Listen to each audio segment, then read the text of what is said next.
He de referirme esta vez, mis valedores, a alguno de los sectores más vulnerables de la comunidad. No, no es el del indígena, no. No es el de la mujer frente al macho, no el de la comunidad de preferencia distinta ante los dogmas y prejuicios de unas masas adoctrinadas por la sotana y la capa pluvial. No, ese sector, mis valedores, es el del obrero frente al líder sindical cooptado por la autoridad política del país, enajenada a su vez a la patronal. Alienado desde el origen de la burguesía siglos atrás, el obrero es el máximo productor de riqueza para la macroeconomía nacional, pero tal distinción, como los beneficios de semejante riqueza, son usufructuados por el industrial, que al tanto de 4 o 5 siglos mínimos contrató los servicios, salarios, hay su diferencia, por 4 o 5 salarios mínimos, contrató los servicios del trabajador.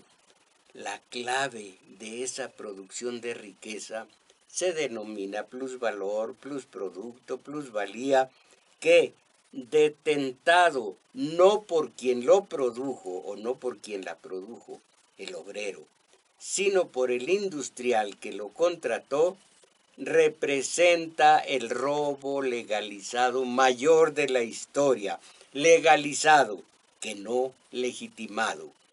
Semejante circunstancia la conocerá el obrero, por más que es altamente negativa para su vida y la de su familia. Aquí se advierte la ignorancia, ignorancia descomunal del obrero, víctima pasiva del industrial. Y ahora voy a mostrar a ustedes en el tanto de lo que me queda de una hora, que serán unos 30 minutos, no tantos, menos, son 35, 37 minutos, voy a mostrar a ustedes la debilidad del obrero desde Santana, hablando de México, desde Santana hasta el día de hoy. Y esto lo traigo a cuento porque hay un industrial y además candidato a la presidencia de este país que acaba de llenar de flores al resto de los industriales. Una serie de embustes que me parecen que no son tanto de mala fe, sino de una racionalización terrible. De esto voy a hablar al rato, pero por ahora, de una vez, los números telefónicos. Sí, la compañera Isabel Macías, entre los terrenos de Jung, de Fromm, de Papá Freud, y los que fueron de, ¿cómo se llama?, del Lombrosio, y que se han actualizado, todo esto, estudiándolo, poco le queda para auxiliarme aquí en nuestro domingo 7. Entonces, en los números telefónicos, aquí la zona metropolitana, 55 36 89 89. Más allá de la zona metropolitana, hasta donde alcance nuestra voz, 01 800 50 52 688. Queda dicho.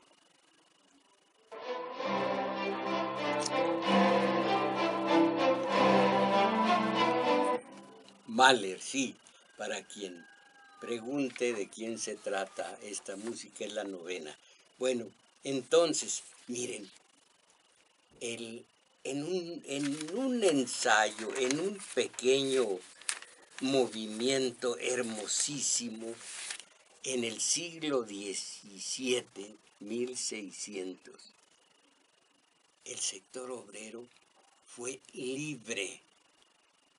Comenzó en su libertad con las mutualidades para auxiliarse entre ellos con un poco de dinero. Estaban muy pobres, un poco de dinero para accidentes, para enfermedades, para muerte de algún compañero. Eran todavía tan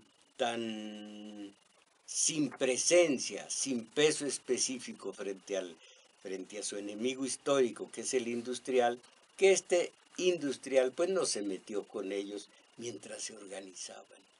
Algún día aquí tendré tiempo, como lo tengo en nuestro taller de teoría política, para explicar más ampliamente lo que logró el obrero. Logró, para empezar, hizo lo primero, mutualidades, para auxiliarse entre ellos. Y como se auxiliaban, nació con ellos la solidaridad obrera, claro, la solidaridad.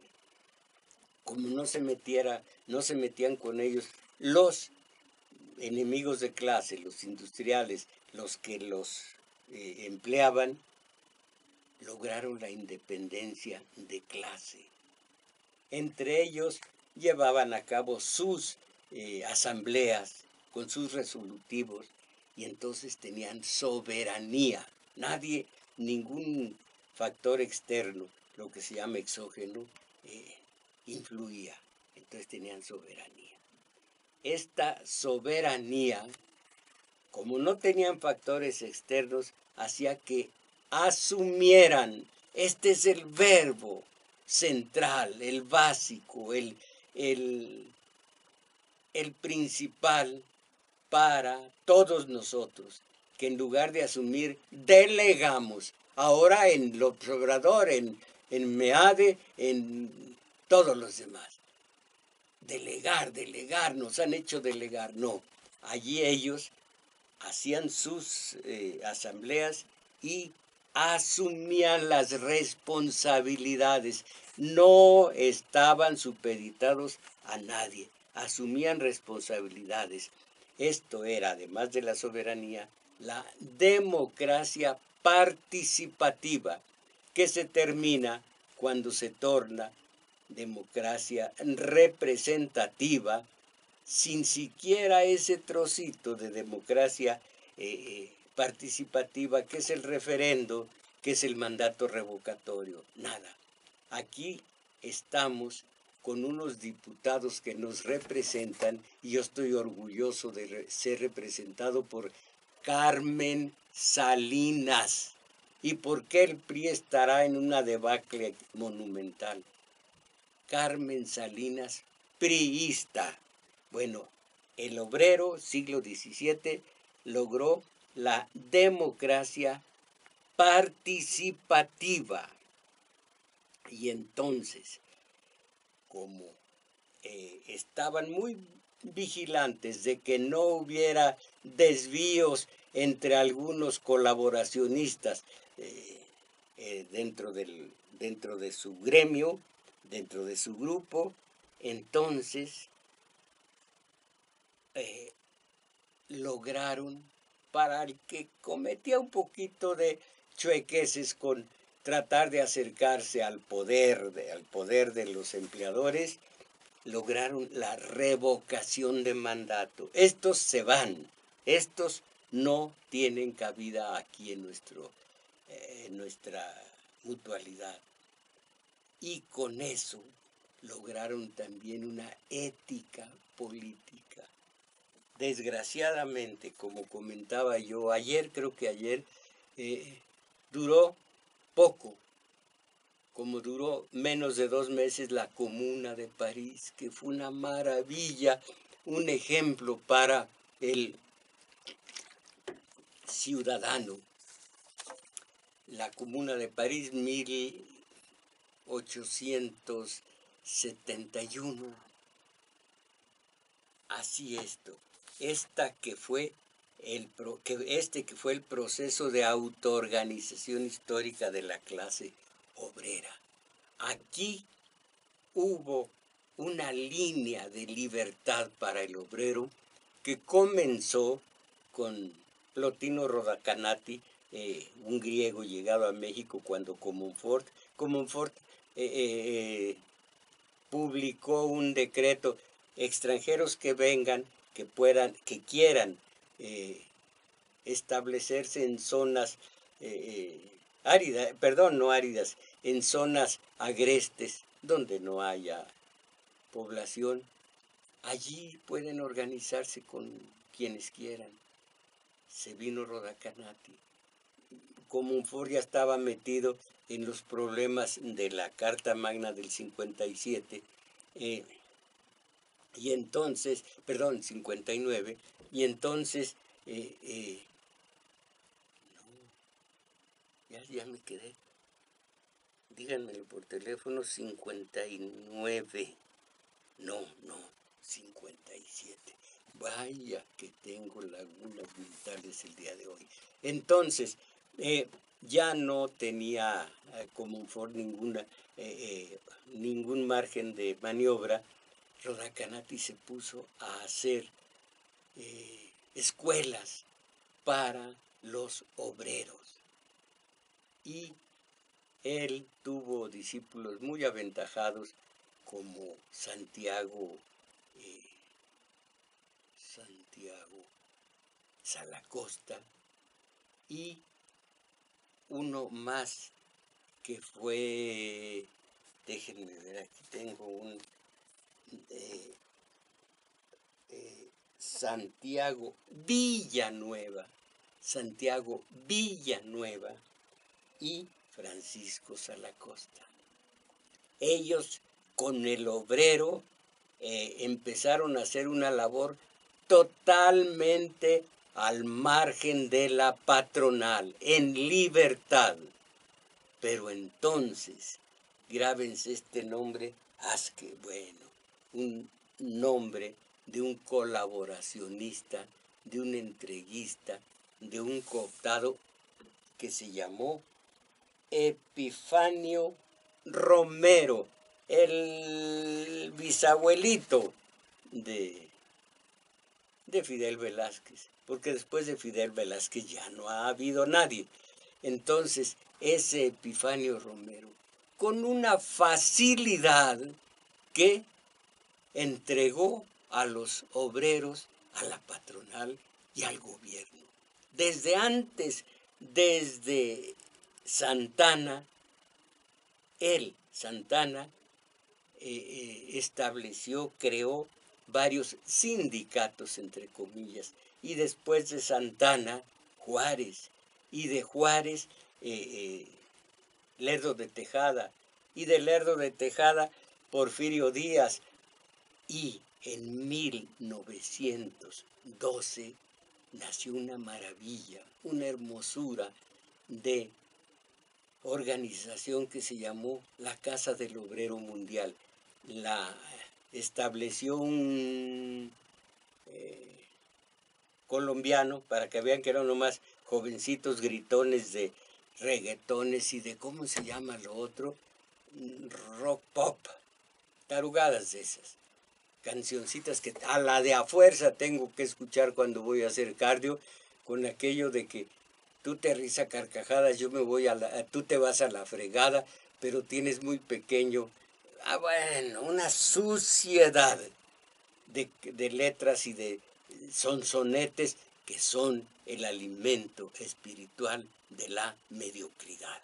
Bueno, pero Colombia dio Francisco Moncaleano. Él estableció, junto con algunos españoles y mexicanos, claro, una Casa del Obrero Mundial, en donde hubo un plan de estudios maravilloso con 10, 12 disciplinas espléndidas, en donde había desde estudio de español, de redacción, de idiomas, hasta ética, moral personal y demás. Perfecto. Pero detrás estaba la pugna entre, por una parte, Zapata y Villa, y por otra, Carranza. Entonces, Carranza, nada tontos estos, tontos los que se dejan cooptar por ellos. Carranza envió a Obregón, a la Casa del Obrero Mundial. Obregón mandó a un tipo siniestro que pocos de ustedes tal vez conozcan en su punto negro, el doctor Atl, Gerardo Murillo. Les voy a leer el horror que sucedió después de esto. Miren, la Casa del Obrero Mundial. La COM sería clausurada el 27 de mayo de 1914 por Victoriano Huerta. La COM festejó el 1 de mayo, bueno, celebró el 1 de mayo y el Huerta la suprimió. Pero cuando llegó a esta ciudad, Carranza, y con él Obregón, se pondría en contacto, Leo, con varios dirigentes de la COM y les entregaría el colegio jesuita y las máquinas impresoras del periódico La Tribuna. Después les daría 15,000 pesos a través de Gerardo Murillo, el doctor Atl, para ser distribuidos entre los obreros dentro del programa de auxilio de los constitucionalistas a las clases populares. Miren qué manera de cooptar. Aquí está la debilidad del obrero.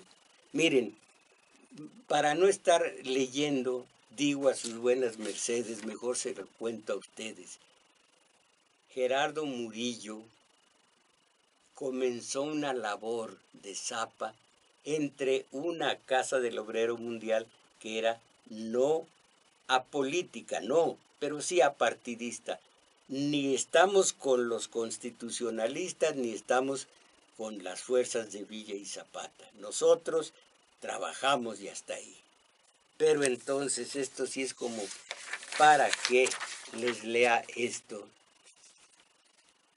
Se les presentó Gerardo Murillo, representante carrancista. Dios, cómo nunca supe hasta hace 5 años de este lado oscuro. No solo estaba mal de una zanca, sino que era un perverso. Representante carrancista, Murillo. Pero 2 días después, oigan esto, un grupo de 67 dirigentes de la COM, de la Casa del Obrero Mundial, resolvieron en relación secreta adherirse al bando constitucionalista porque eran los que más garantizaban la transformación social y los que otorgaban al obrero mayores garantías. La Casa se alió abiertamente con el movimiento revolucionario constitucionalista dirigido por la burguesía.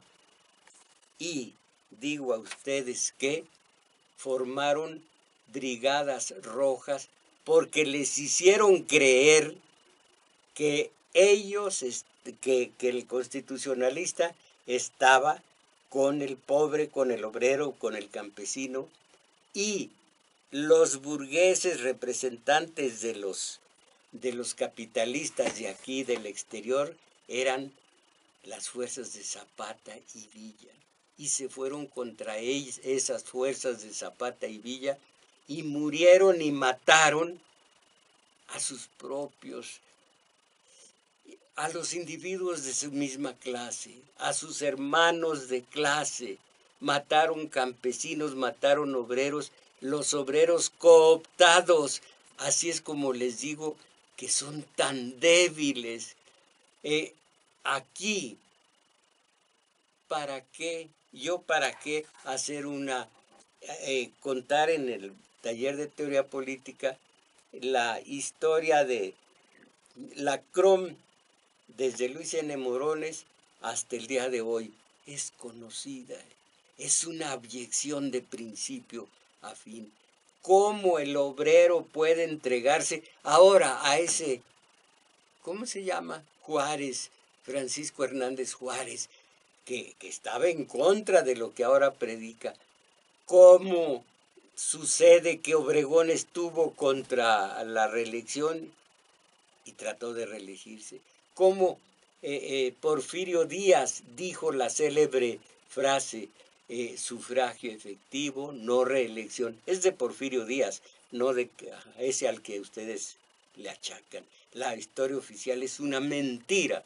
Bueno, ese Porfirio Díaz, al grito a la consigna de sufragio efectivo, no reelección, miren el tiempo que estuvo en el poder. Y cooptó, y también los 4 años que estuvo en el gobierno del 80 al 84, sí, del 80 al 84, Manuel González, el dueño que fue de la hacienda de, ¿cómo se llama este sitio cercano a Texcoco? Un centro cultural, una universidad, Chapingo, que fue dueño de Chapingo. Ese cooptó, pero también reprimió obreros. ¡Ay, los obreros que se fueron a matar obreros!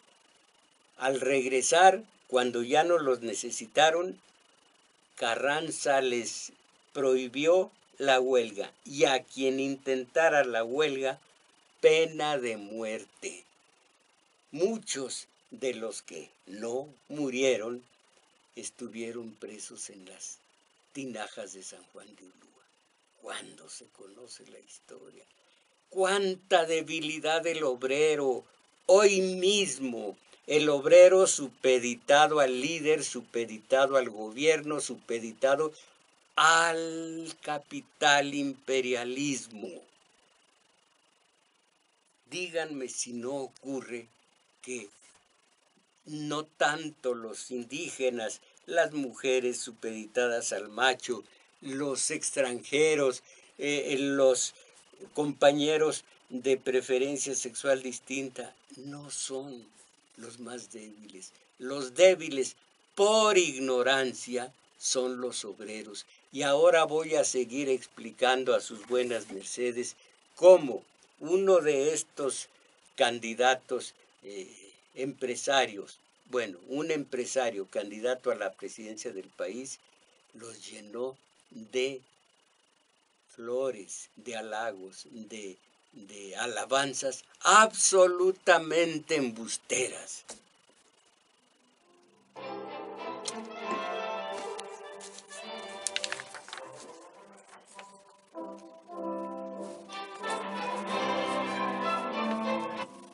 Miren, entrando al terreno resbaladizo, pantanoso, del cortoplacismo, que no me importa para nada, el cortoplacismo, un terreno que evito manejar porque tiene una altísima dosis de inducción, manipulación, exageración y algo más, enajenación. Estoy pensando qué más. Ese cortoplacismo tiene a los aturdidos que no saben a dónde voltear con todo el ímpetu de su interés inducido.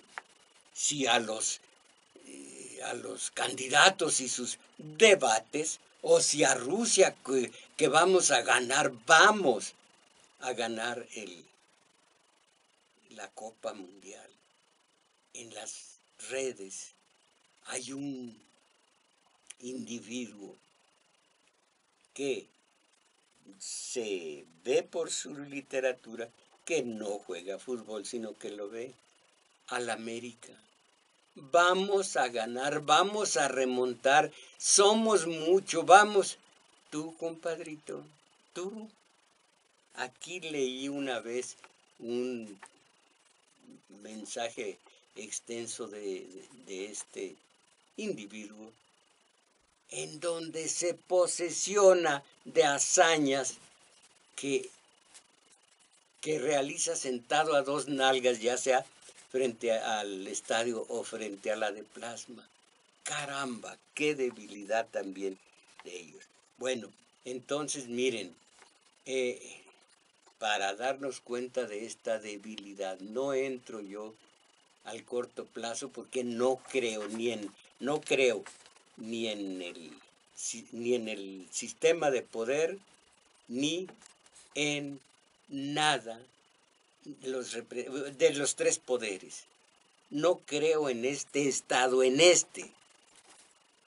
Yo creo en ustedes, pero ustedes no creen en mí y estamos a mano. Entonces, pero, como hablo de obreros, para que vean ustedes la debilidad de estos obreros, dijo voy a decir el nombre, ¿cómo se llama? ¿Cómo se llama el que no es Margarita? El que no es el Bronco, el que no es López Obrador, el que no es Meade, nada de Kemid, ¿qué es eso? El que no es Meade, ya no sé quién sea. Bueno, él fue con los empresarios y dijo, ustedes son benéficos para el país. Ahora voy a mostrar lo que es la racionalización. Bueno, esto lo dejo en suspense. No en suspenso, en suspense. Ustedes crean fuentes de trabajo. Sí, entre más fuentes de trabajo crean, más el robo legal, que no legítimo. Pero además de crear esas fuentes de trabajo, ¿qué clase de salario reciben? Como les digo, la compañera Isabel Macías recibe a algunos jóvenes que andan un poco mal de la estructura psíquica y todos se quejan, nos negrean, 2,000 pesos al mes bueno, los negrean. Esas son las creaciones de fuentes de trabajo. Peña ha creado muchas fuentes de trabajo, cada vez más miserables esas fuentes de trabajo, pero todas estas fuentes de trabajo son fuentes de riqueza extra para el oligarca, el productor, el industrial. Productores de riqueza. Ustedes son productores de riqueza. No, quienes producen la riqueza son los obreros. El industrial les apronta unos elementos, unos materiales, materia prima, que costaron 100 pesos. Las manos del obrero, por 4 o 5 salarios mínimos, transforman esa materia prima en un aparato de lo que sea, lo que debe producir, lo que debe armar, un aparato que el industrial vende carísimo. La fuente, el productor de la riqueza fue el obrero, fueron sus manos, fue su conocimiento, fue su habilidad. Crean fuentes de riqueza, no es así. Arriesgan su capital. Los oligarcas, todos ellos, son 3 poderes, entre ellos el industrial, el banquero y el capitalista. Hay un tercero que se me escapa, ahora se los digo. El banquero recibe dinero del industrial para que le asegure su capital. El productor, el comerciante y el banquero, ellos 3. Entonces, arriesgan su capital. No, entre ellos se protegen con dinero que produjo el obrero. Entregan generosos impuestos al gobierno. Esos impuestos, por ejemplo, acuérdense de todos los excedentes petroleros en la época de Fox. ¿Para qué sirvieron? Ahora, para Casas Blancas, casas en Malinalco, en Iztapan de la Sal, la riqueza de todos ellos cuando esa riqueza,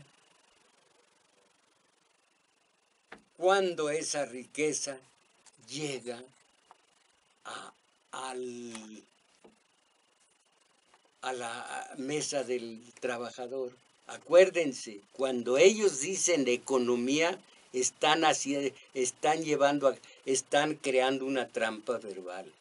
Hay macroeconomía y esa está bien, y hay microeconomía, la economía familiar. Llega esa macroeconomía de los industriales al hogar del trabajador. Es microeconomía. ¿Cuál es el nivel de vida de los obreros a estas alturas? Bueno, entonces, el obrero produce la riqueza, pero ignora el tamaño del robo cuando la entrega al industrial. El obrero es vulnerable porque desde fines del 19 perdió autonomía e independencia a manos de líderes metalizados, pragmáticos, colaboracionistas, esos. Pero dice mi padre que está en el cielo, no me admiro, mijo, no me admiro de los líderes, pues esos hacen lo suyo y se enriquecen, como Gamboa Pascoe, que ya se murió. No me admiro de esos, me admiro del obrero aturdido que se deja. Ya hubo este ejemplo de obreros que pudieron hacer que pudieron lograr la autonomía, vamos a decir, la libertad de principio a fin. Esos. Pero no se puede. Agachamos la cabeza, no hay más. En México, ¿cuántas huelgas ha habido últimamente? Están prohibidas. No hay líderes, no hay huelgas, no hay movimiento más que de resignación.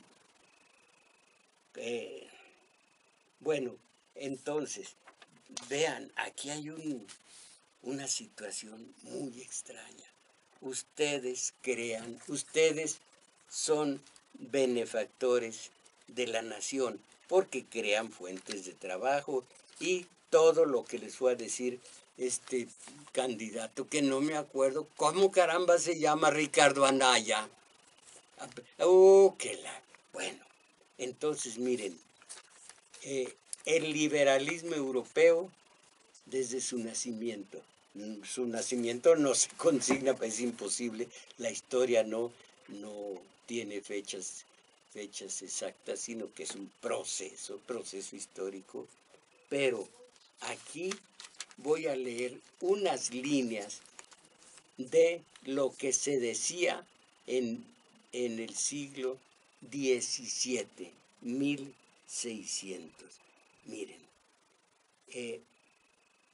conscientemente, de acuerdo a sus fines, para justificarse, oigan esto, para justificarse, para persuadir a sus correligionarios, no sin una buena dosis de coerción que anda mezclada en la percepción. Aquí va lo importante, de que la búsqueda de la riqueza por sí misma lleva implícito necesariamente el bien social. El que se enriquece por ese solo hecho se transforma en un benefactor social. Se decía del nacimiento de los burgueses que comenzaban ya a tener fuerza económica. Su liberalismo no fue social, no fue filosófico, fue económico. El medro era el principio y el fin es todavía hoy, de su ideología. Entonces, esto se decía en el siglo XVI. Y ahora como les dijo Anaya, son productores de la riqueza, son benéficos para el país y ellos no, ellos, compañero Crescencio, calma, ellos no sacan de concentración. Ahorita está trabajando Crescencio, está trabajando Arturo. Entonces, ellos, a ver si puedo reanudar, lo creían en el siglo XVI, en el XVII, XVIII, XIX, XX. Ahora mismo se creen benefactores de la sociedad en que viven. ¿Es mala fe? No creo. No son bribones a tal grado. Se roban la plusvalía, pero no son gesticuladores a esas alturas. Pero si leemos a Fromm, por ejemplo, o a Freud, vamos a decir a Fromm, sabremos que ellos están racionalizando. Este es un proceso psicológico que cae en la neurosis, en la esquizofrenia. Es un fenómeno esquizoide que significa lo siguiente: como medio de defensa contra la conciencia misma, contra los demás, contra las reglas, contra la moral, el individuo lleva a cabo un proceso que se llama racionalización, en donde de buena fe cree que lo que está haciendo está bien. La historia le dice que no, la moral le dice que no, la ética le dice que no, la historia le dice que no, pero esa es la maravilla de este proceso psicológico, la racionalización. Cree que sí, que está haciendo bien, y lo cree de veras, y lo cree honestamente. Entonces, la historia dice que el industrial, imagínense, Slim, con sus pobres mujercitas vestidas de tehuanas en los ambos, ¿qué diferencias hay? Y Slim, aunque allí hay una gotita del océano, en el océano de Carso y de todas las demás riquezas que ha acumulado, él se basa en el trabajo de muchos miles de obreros. Pero él es honesto si le preguntan que si es benefactor o que si es ladrón. No, yo soy un hombre de bien, soy un hombre de bien. Ahí está la racionalización. Dice Fromm que es uno de los descubrimientos más portentosos del psicoanálisis moderno, aunque la racionalización ya estaba mucho antes de todos los psicoanalistas, pero lo sintetizaron. Esto es lo que ocurre con el industrial. Y no es lo mismo, a ver si lo digo, a ver si rápidamente, miren lo que dicen los burgueses, los liberales decían esto, ahora no lo dicen, pero lo actúan. Los pobres son personas necesitadas, sin interés por el Estado, al que no están obligadas a una fortuna de consideración. Perdón. Los jornaleros, comerciantes, arrendatarios no tienen interés por el país no se interesa por ellos, no tienen otro interés que el de respirar, son como extranjeros que se asientan en el país. Y otra, la abundancia del rico excita la indignación del pobre y la necesidad alentada por la envidia impele a ese a invadir las posesiones de aquel. Solo bajo la protección del magistrado civil podrá descansar tranquilamente durante el corto espacio de una noche el dueño de esa propiedad tan valiosa, adquirida con el trabajo de muchos años o quizá de sucesivas generaciones. Los pobres no se benefician de su antagonismo hacia los ricos. Estos son fideicomisarios de los que trabajan. Sus tesoros son los bancos del pobre. Lo que se debiera recomendárseles a los pobres es paciencia, trabajo, sobriedad y religión. El recomendarles cualquier otro camino es un fraude descarado. La acción del Estado nada puede hacer para remediar la condición económica de las clases trabajadoras. Intentar intervenir en la relación jornal, con cualquier clase de acción del Estado no solo no puede hacer bien, sino que es una violación a los derechos del patrono. El obrero producirá un beneficio igual al salario. Todo lo que exceda de eso es un impuesto directo que se convierte en arbitrario si su monto se deja a voluntad o placer del otro. Un país gobernado por los propietarios es una verdadera sociedad civil, es una sociedad natural aquella en la que gobiernan quienes no poseen propiedades. El monopolio, aquí sigue, pero nomás una línea y nos vamos. La masa del pueblo, dicen los liberales de entonces, no tiene sitio en el Estado. Es una multitud porcina. Caramba, no más falta que en este siglo y en este año y en esta semana se dijera los inmigrantes son animales. Díganme si algo ha cambiado de entonces acá. Y miren, el debate y el postdebate para analizarlo. Y por otra parte, el fútbol. Miren, oigan esto. Tienden los comentaristas del fútbol a acentuar el carácter estético del fútbol. Hablan de estilos y técnicas como hablarían de una escuela pictórica, pero no debemos engañarnos. Tan solo se trata de crear una pseudocultura basada en valores irrisorios para uso de las masas a las que no se les permite tener acceso a la cultura.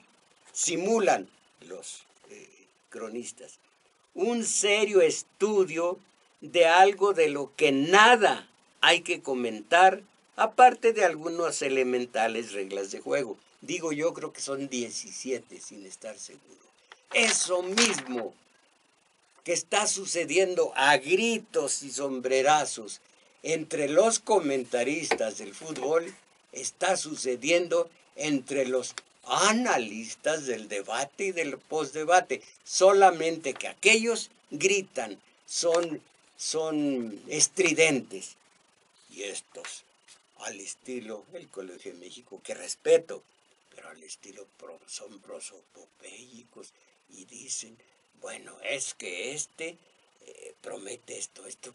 Eso se pudiera justificar antes de la elección de Guadalupe Victoria. Todavía la historia no nos decía qué valen esas faramayas. Los debates vienen de Estados Unidos, aquí no había. Esta es una imposición, una imitación que viene de Estados Unidos.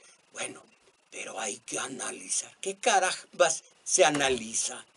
Va a ganar uno, van a perder otros y vamos a hacer lo mismo. Tenemos miles de documentos firmados a nivel internacional que nos acotan totalmente el gobierno. Bien dicen los analistas, ya en América, en Iberoamérica, no hay presidentes, hay gerentes generales en las casas presidenciales, gerentes generales de una matriz que está en Washington. Así de sencillo, mis valedores, todo esto es México. Y nosotros, a ver el debate, el postdebate Denise y René y todos estos. Y luego a ver y oír y a sentir el peso de los merolicronistas cuando dicen, estás equivocado, él no quiso tirar a gol, el suyo fue un pase que... ¡Qué cosas! Mis valedores, de una vez los invito a que concurran al taller de teoría política sábados 11 a 13 horas en el juglar de Manuel M. Ponce 233 y los domingos allí mismo en el juglar de 1 a 2 y fracción de la tarde a nuestro taller de lectura para ir saliendo de este subdesarrollo que nos ofrece, en donde los medios de acondicionamiento social alimentan nuestro espíritu con bodrio. ¿Saben lo que es bodrio? Comida echada a perder. Eso es. Pero nosotros tan tranquilos. Rápidamente también los mensajes de ustedes. Ladislao Méndez, maestro, ¿por qué usted siempre critica a los cantantes de rock? Es un género cultural. Lo más ridículo es escuchar banda de música grupera. Mire usted, mire, estamos en Radio UNAM. Aquí, en este micrófono, se honra la cultura, se intenta y creo que se logra honrar la cultura. Nada de lo chabacano, nada de la fruslería, habla bien. Esto está roto. Santos Vandala, Santos Vandala. Seguimos igual cual avance humano.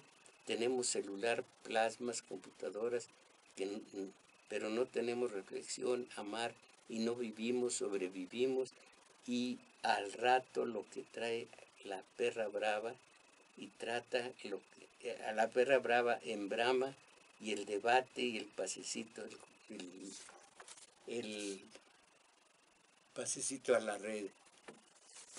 Tiene usted toda la razón. Luis Tapia me saluda. El salario mínimo y la presión del hambre de 1,000 cada 2 meses son una humillación y vergüenza para los adultos mayores. Señor Luis Tapia, no se deje manipular por estos de los que se manejan a puros, ¿cómo se llama? Eufemismos. Míreme, yo soy viejo, yo no soy tercera edad, y el ciego lo es, no es invidente, y el que tiene un pie malo es posiblemente tan mal el pie como que sea un inválido, no un individuo con capacidades distintas. No se dejen manipular con los eufemismos.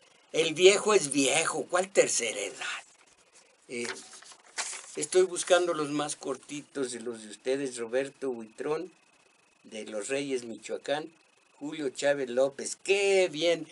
No se me olvidó. Lo que ocurre es que necesito caramba, la historia es tan extensa.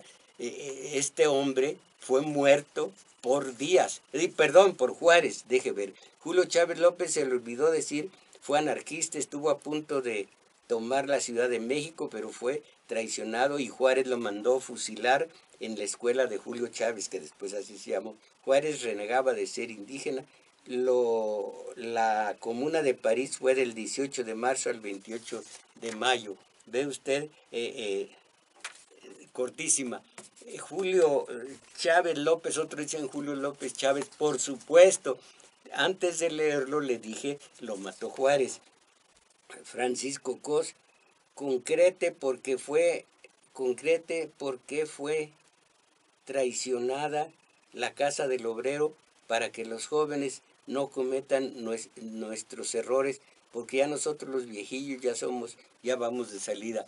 Pues el doctor Atl les dio dinero, Obregón les dio dinero, les regaló y luego les quitó lo que hoy es Ambos de Azulejos, se llama, de los azulejos, se los regaló y se los quitó. Pues son los movimientos de la política rastrera que se utiliza por estos sitios.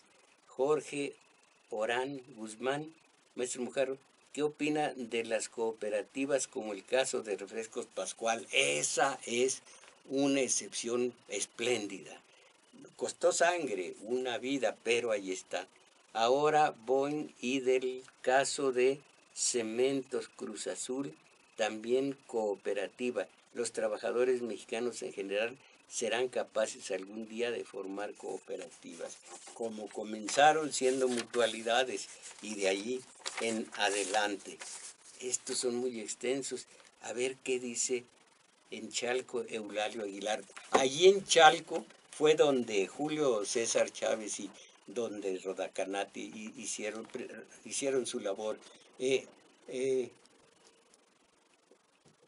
Eulalio Aguilar, Fuerte es el amor, es una novela que se vende en Casa de la Cultura.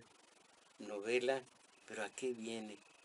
Menciona que la Casa del Obrero Mundial la destruyó Venustiano Carranza y ordenó y condenó a muerte a los dirigentes. La Casa del Obrero Mundial y los zapatistas tenían relaciones de solidaridad que no concordaban con la mentalidad burguesa de Carranza, que odiaba a los zapatistas y procuraba su destrucción. Así es. Manuel Valdés, bueno, gracias por el Día del Psicólogo. Y que nos hace falta en el programa. Claro que nos hace falta ella y muchas, sí. Ya uno más. Belén Cortina, ¿cómo hacemos para que este programa dure más tiempo? Es insuficiente el tiempo para tan importantes temas. Mire, casi todo se me va inédito.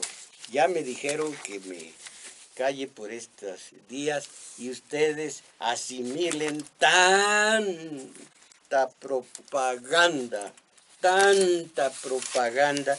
del que gracias a la democracia, caramba, ¿cuándo nos dejaremos de ser pasivos y obedientes, manipulados, enajenados? Aquí les he dicho, y ustedes quizá alguno lo recuerda, lo que es en realidad la democracia. Lo que es la democracia en México, que es muy, muy limitada, pero no solo en México, en Iberoamérica, la trajimos de Estados Unidos y Europa, y aquí se ha deformado lo poco que era democracia en sí, para que ahora la democracia sea cruzar una papeleta a favor de algún representante, algún candidato, que no son nuestros, que son de la partidocracia, que son del sistema de poder, que son de los oligarcas, y que ya me voy, mis valedores, a salir de esta mediocridad. Ánimo.